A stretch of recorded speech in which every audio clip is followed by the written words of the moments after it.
A man from India. Assalamu alaikum wa rahmatullahi wa barakatuh. Alaykum assalam wa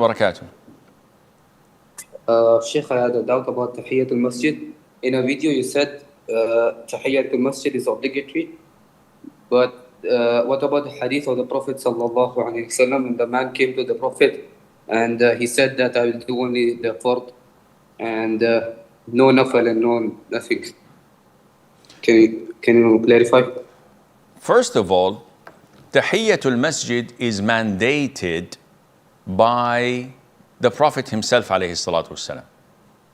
So this is a given. He said anyone who enters a masjid must not sit until he prays 2 rak'ahs. In the hadith of 𝐊𝐧𝐸 al-Ghatafani, when he came during the khutbah of the Jum'ah, the Prophet was giving the khutbah, and he sat, the Prophet interrupted his khutbah and said, have you prayed 2 rak'ahs? The man said, no. He said, stand up and pray 2 rak'ahs.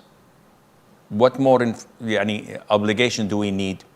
Now, when we come to the hadith of the nomad who said, tell me about what Allah has mandated upon me, the Prophet told him ﷺ about the pillars of Islam. He told him, you have to pray 5 prayers a day. The man said, nothing else? The Prophet said, nothing else if there was no cause or reason for it. So if you did not enter the masjid, Tahiyyatul Masjid will not be mandated upon you. But if you do enter the masjid, you do not sit until you pray 2 rak'ahs. So you understand the hadith with combining the other proofs and evidences from the Sharia, not in an isolated hadith and you neglect the rest. This is the way of the people of innovation. No, we have to come to the hadith, understand it, and then understand it in the view of other hadiths that complete it and give us the full whole picture. So yes, 5 mandatory prayers are an obligation, nothing else.